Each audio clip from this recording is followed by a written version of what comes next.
Hello friends, welcome to my channel Sahu science classes. तो friends, आज की वीडियो में हम क्लास 12th फिज़िक्स का यूपी बोर्ड का बहुत ज़्यादा इंपॉर्टेंट टॉपिक करने वाले हैं। और ये एक टॉपिक बहुत सारे डेरिवेशंस में काम आता है, न्यूमेरिकल्स में काम आता है। तो इसको ध्यान से समझिएगा और इससे ईजी आपको कहीं नहीं मिलेगा, तो इसे एंड तक देखिएगा। गोलीय अवतल पृष्ठ पर अपवर्तन का सूत्र, यानी कि हमें गोलीय अवतल पृष्ठ लेना है और उस पर अपवर्तन का सूत्र हमें ज्ञात करना है। तो डायग्राम कैसे बनता है, ये डायग्राम में क्या क्या है वो मैं आपको डीपली समझाने जा रहा हूँ, तो उसको एंड तक समझिएगा, ठीक है। और वीडियो अच्छी लगे तो वीडियो को लाइक कीजिएगा और फ्रेंड्स के साथ ज़रूर शेयर करिएगा। तो आइए सबसे पहले हम डायग्राम बनाते हैं। गोलीय अवतल पृष्ठ पर अपवर्तन का सूत्र, और ये बताने की ज़रूरत नहीं है कि ये 2023 में भी आ चुका है, 2022 में भी आ चुका है और बहुत ही ज़्यादा इम्पॉर्टेंट है, ठीक है। तो देखो, सबसे पहले हमें क्या करना है, सबसे पहले हमें गोलीय अवतल पृष्ठ लेना है। कैसा पृष्ठ लेना है?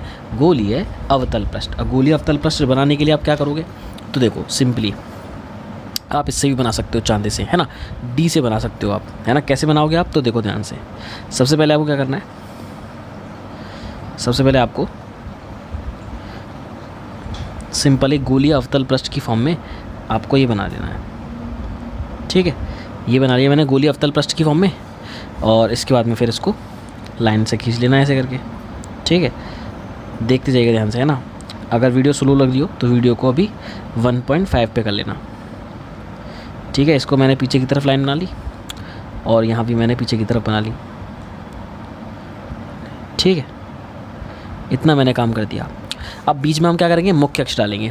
यहाँ पर हम क्या डालेंगे, मुख्य अक्ष। तो ये हमने यहाँ से मुख्य अक्ष ड्रॉ कर दी, ठीक है। इसको यहाँ इधर की साइड थोड़ा बड़ा कर देता हूँ क्योंकि इधर सबसे ज़्यादा ज़रूरत है हमें, तो इधर की साइड में बड़ा कर देता हूँ। आगे समझ में? तो ये बन गया हमारा छोटा सा एक अभी थोड़ा सा डायग्राम। अब देखो, ये वाला पॉइंट जो होता है वो क्या होता है, P, और इसका नाम दे दिया S P, और ये हो गया S डैश। तो S P S डैश क्या हो गया हमारा, एक गोलीय अवतल पृष्ठ हो गया।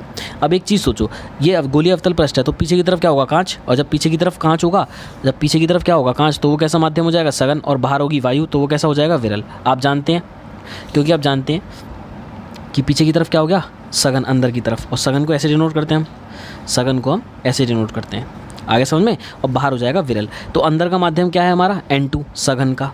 अंदर का माध्यम कितना है, सघन का N2, और बाहर का माध्यम कितना है हमारा, विरल का N1।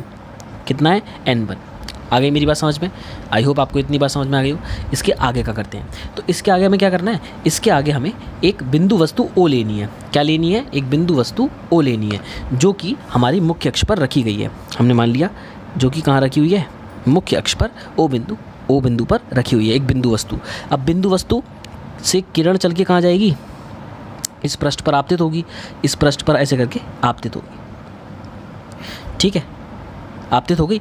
अब ये कहाँ जा रही है, विरल से सघन में जा रही है। कहाँ जा रही है, विरल से सघन में। जब विरल से सघन में जा रही है तो अब एक चीज़ सोचो, ये पृष्ठ हो गया, और जब ये पृष्ठ हो गया तो हमें किसकी ज़रूरत पड़ेगी, अभिलंब की।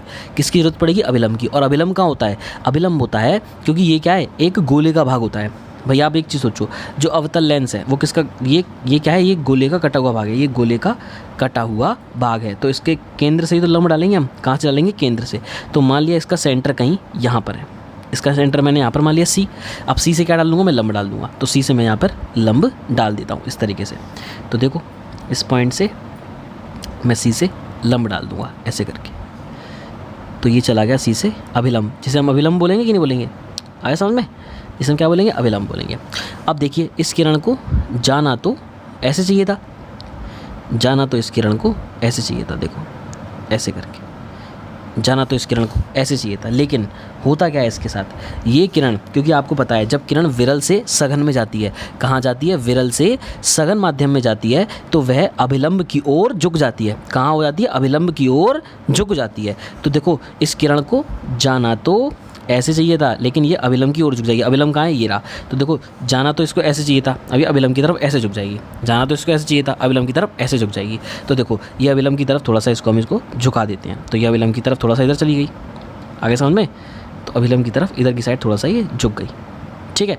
अब जब इधर की साइड झुक गई तो अब देखो ध्यान से, क्या ये इधर मिल पाएगी, क्या ये इधर दूसरी किरण से मिल पाएगी, क्योंकि एक किरण तो ऐसे जा रही है और एक किरण ऐसे निकल के जाती है, प्रकाशिक केंद्र से होकर जाती है, तो इधर तो कभी मिल ही नहीं पाएगी। तो इसको हम पीछे की तरफ लौटाएंगे। इसको हम कहाँ लौटाएंगे? पीछे की तरफ। मानेंगे कि ये पीछे की तरफ लौट रही है। जब पीछे की तरफ लौटेगी तो ध्यान से समझिएगा, जब ये पीछे की तरफ लौटेगी तो इस प्रकार लौटेगी यहाँ पर।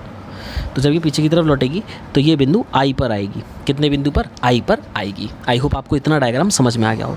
और आप जानते हो क्या कि ये क्या है, ये क्या हो गया आपकी आपतित किरण और ये हो गया अभिलंब। ये क्या हो गया, एन लिख देता हूँ, एन हो गया और ये आपतित किरण हो गई। तो आपतित किरण और अभिलंब के बीच में कौन सा कोण बनता है? आई बनता है। कौन सा कोण बनता है?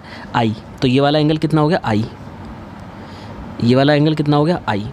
लेकिन आप एक चीज़ जानते हैं, अभिलंब और अपवर्तित किरण, ये देखो अभिलंब हो गया और ये अपवर्तित किरण होगी, तो इसके बीच में कितना एंगल बनता है? आर, है ना, जिसे अपवर्तन कोण बोलते हैं। बोलते हैं कि नहीं बोलते हैं? लेकिन आप देखो, आप जानते हैं सम्मुख कोण क्या होते हैं?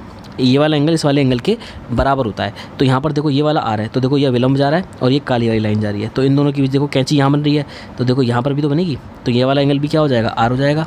आ गया मेरी बात समझ में? और इस पॉइंट को हमने मान लिया एम। क्या मान लिया इस पॉइंट को? एम। अब देखो यहाँ पर हमें 3 एंगल बनाने हैं। एक हो गया अल्फ़ा, एक यहाँ पर हो गया बीटा और एक यहाँ पर हो गया गामा। क्लियर है मेरी बात? और ये डायग्राम आपका बहुत ही बढ़िया बन के तैयार हो चुका है। इतना डायग्राम आपने बना दिया, आपके समझ लो मतलब मज़े आ गई।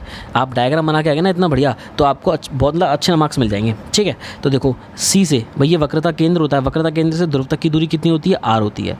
कितनी होती है? आर। आई इमेज जहाँ पर प्रतिबिंब बनना है, प्रतिबिंब तक की दूरी कितनी होती है? वी। कितनी होती है? वी। दूसरा वस्तु तक की दूरी कितनी होती है बेटा? वस्तु तक की होती है यू। कितनी होती है? यू।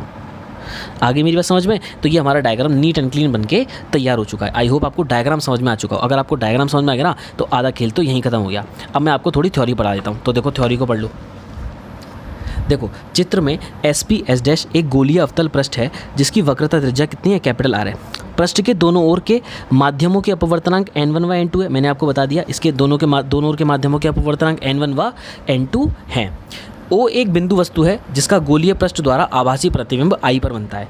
तो O क्या है? एक बिंदु वस्तु है और इसका आभासी प्रतिबिंब भी तो बनेगा, क्योंकि ये किरण तो इधर जा रही थी और इधर कोई मतलब ही नहीं है, तो पीछे की तरफ लौटाया तो आभासी प्रतिबिंब बनेगा।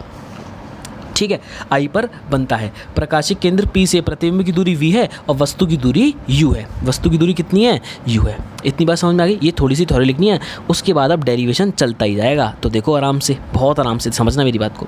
सबसे पहले हम देखेंगे त्रिभुज OCM में। किस में देखेंगे? त्रिभुज OCM में। तो त्रिभुज OCM में क्या देखेंगे? त्रिभुज OCM में देखेंगे कि गामा जो है ना, गामा वो क्या है? बहिष्कोण है। वो क्या है? बहिष्कोण है। अब बहिष्कोण क्या होता है मैं इसको भी एक्सप्लेन कर देता हूँ, एक बार ध्यान से समझेंगे। तो देखो कभी भी आपको ऐसा ट्रायंगल मिल जाए, ये आपको ट्रायंगल मिल जाए, है ना, और आपको बोल दिया जाए ये एंगल x है और ये वाला एंगल y है और ये वाला एंगल z है, तो इन तीनों के बीच में रिलेशन क्या होता है? तो इन तीनों के बीच में रिलेशन होता है कि z बराबर होता है x प्लस वाई के, और z यहाँ पर क्या होता है? बहिष्कोण। तो z बराबर क्या हो गया? x plus Y. तो देखो ये अंदर वाले दोनों एंगल इस बाहर वाले एंगल के सम के, मतलब इसके अंदर वालों का दोनों का सम इस बाहर वाले के बराबर होता है। तो यहाँ पर देखो ट्रायंगल OCM को देखो ध्यान से, ट्रायंगल OC और M। तो देखो ये रहा ट्रायंगल O और C और M, ये रहा। तो देखो ट्रायंगल OCM में देखो ये वाला एंगल क्या है? x की जगह पे क्या है? x की जगह पे ये वाला एंगल अल्फ़ा है। उसके बाद देखो आगे गए और OCM इधर बढ़े, तो देखो ये एंगल आ रहा है मीन बड़ा वाला, तो ये वाला एंगल क्या हो गया? I। ये वाला एंगल क्या हो गया? I। और देखो जो बाहर z है वो क्या हो गया? गामा। वो क्या हो गया? गामा हो गया। तो समझ में आ गई मेरी बात? तो देखो यहाँ पर ध्यान से, तो अल्फ़ा और I दोनों x और y हो गए और ये z हो गया, तो अंदर वालों दोनों का सम अल्फ़ा प्लस I बराबर कितना होगा? गामा। बहिष्कोण से आ गया समझ में? तो देखो अल्फ़ा प्लस I बराबर कितना होगा? गामा। और I बराबर कितना हो जाएगा? I बराबर हो जाएगा गामा माइनस अल्फ़ा। ये हो गई फर्स्ट इक्वेशन। आ गया समझ में? अब आए नेक्स्ट, अब देखेंगे ट्रायंगल OCM के बाद ICM। कितना देखेंगे? ट्रायंगल ICM, इसमें भी गामा बहिष्कोण है। देखो ध्यान से, ट्रायंगल IC और M, ये वाला ट्रायंगल दिख रहा है? ये वाला ट्रायंगल दिख रहा होगा। इसमें देखो एंगल क्या है? बीटा, और यहाँ पर एंगल कितना है? R, और ये हो गया गामा। तो देखो बीटा प्लस आर बराबर हो जाएगा गामा के। बीटा प्लस आर किसके बराबर हो जाएगा? गामा के। तो देखो ध्यान से, यहाँ पर आ जाएगा बीटा प्लस आर बराबर हो गया गामा के। अब देखो आर बराबर क्या हो जाएगा? आर बराबर हो जाएगा गामा और माइनस बीटा। ये हो गया आपकी सेकंड इक्वेशन। आ गया मेरी बात समझ में? अब ये दो इक्वेशन बहुत ज़्यादा काम आने वाली हैं, तो ध्यान से समझ लो। सबसे पहले कौन सा लगाएंगे? स्नेल का नियम लगाएंगे। अब स्नेल का नियम क्या कहता है? साइन आई बटे में साइन आर और बराबर होता है n के। होता है कि नहीं होता है? अब हमने मान लिया कि i और r बहुत छोटे हैं, ये i और r जो है ना वो बहुत ज़्यादा छोटे हैं। तो i और r जब बहुत ज़्यादा छोटे होंगे तो याद रखिएगा, अगर साइन थीटा में साइन i में i बहुत छोटा है तो साइन i की वैल्यू पूरी i के बराबर होती है, और साइन r में अगर r छोटा है तो साइन r की वैल्यू पूरे के r के बराबर होती है। तो यहाँ पर i साइन i अपन साइन r की जगह पे i और r आ जाएगा, तो क्या बचेगा i और अपॉन में r और बराबर में आ जाएगा n। क्लियर है? अब r उधर चला जाएगा तो i बराबर क्या हो जाएगा n और इनटू में r हो जाएगा। आगे समझ में? अब देखो हमने फर्स्ट और सेकंड इक्वेशन को से देखेंगे, i से क्या निकला था गामा माइनस अल्फ़ा और r से क्या निकला था गामा माइनस बीटा, इन दोनों को यहाँ पर पुट कर देंगे। ठीक है, तो देखो i बराबर कितना निकला है, i बराबर निकला है आपका गामा माइनस अल्फ़ा बराबर n और इनटू में r की जगह पे क्या आ जाएगा, दे रखा है गामा माइनस बीटा। इतनी बात समझ में आ गई, गामा माइनस बीटा। ठीक है, इसके बाद आगे देखते हैं। अब आगे आपको एक रिलेशन पता होना चाहिए, और वो रिलेशन क्या है? वो रिलेशन है वो है आपका कोण बराबर चाप बटे त्रिज्या। क्या पता होना चाहिए आपको? कोण बराबर चाप और बटे में त्रिज्या। अब ये रिलेशन यहाँ पे कहाँ काम आएगा, तो इसको देखते हैं। तो देखो ध्यान से, हमें अल्फ़ा निकालना है, हमें क्या निकालना है अल्फ़ा। तो ये हो गया कोण, ये क्या हो गया कोण। अब इसकी चाप देखो, इसकी चाप कहाँ जाएगी, ये देखो ये दो पार्ट निकलना है इसके, तो ये क्या हो गई इसकी चाप हो गई, ये क्या हो गई चाप, और ये हो गई त्रिज्या। ये क्या हो गई चाप और ये क्या हो गई त्रिज्या। तो देखो कोण बराबर चाप और बटे में ये पूरी त्रिज्या जो कि u है, चाप और बटे में त्रिज्या, तो MP बटे में OP। तो अल्फ़ा बराबर क्या हो जाएगा MP चाप और बटे में त्रिज्या OP।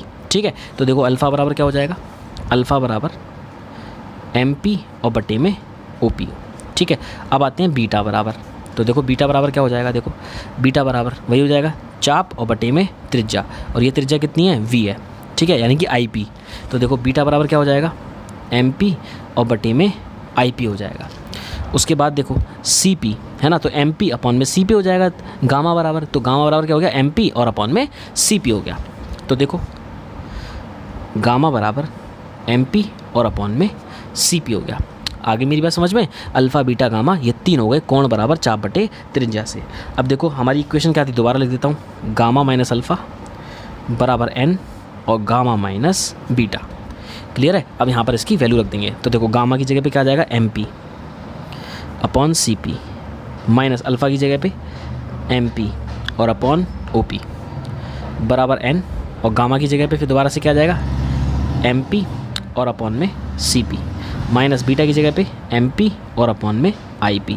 अब एक चीज़ सोचो, MP MP MP MP, यहाँ से दोनों से MP कॉमन लेंगे, यहाँ से दोनों से MP कॉमन लेंगे MP, तो यहाँ पर कितना बचेगा 1 upon CP minus 1 upon OP। यहाँ n बराबर n इंटू MP कॉमन ले लेंगे, तो क्या बचेगा 1 upon CP minus 1 upon IP। तो देखो MP से MP कैंसिल, तो अब यहाँ पर 1 अपॉन CP माइनस ये बचेगा। अब एक चीज़ इनकी वैल्यू देखो, तो देखो मैं लिखवा देता हूँ। देखो CP है, देखो CP बराबर कितना होगा R के, तो यहाँ पर लिख देते हैं CP बराबर R के। उसके बाद देखो IP बराबर V के, IP कितना है V के बराबर है, तो IP बराबर V हो जाएगा। उसके बाद देखो OP बराबर कितना U है, OP बराबर कितना हो जाएगा U हो जाएगा। तो देखो OP बराबर हो गया U। लेकिन आपको पता है कि चिन्ह पर पार्टी में जितनी हम सारी दूरियां लेते हैं, अगर वो लेफ्ट हैंड साइड पे होती हैं, डायग्राम के जो लेंस है उसके लेफ्ट हैंड साइड पे होती हैं, तो कैसी होती है नेगेटिव। तो ये सारी कैसी हो जाएंगी नेगेटिव, कैसी हो जाएंगी नेगेटिव हो जाएंगी। आगे वीडियो समझ में? अब पुट कर दो, CP की जगह पे क्या आ जाएगा, ध्यान से देखो 1 अपॉन माइनस का R, क्या आ जाएगा 1 अपॉन माइनस का R माइनस 1 अपॉन OP की जगह पे क्या आ जाएगा माइनस का U बराबर n 1 अपॉन CP की जगह पे क्या आ जाएगा माइनस का R माइनस 1 अपॉन IP की जगह पे क्या आ जाएगा माइनस का V। क्लियर है? इतनी बात समझ में आ गई? देखो ये माइनस माइनस प्लस हो जाएगा, ये माइनस माइनस प्लस हो जाएगा, हो गया।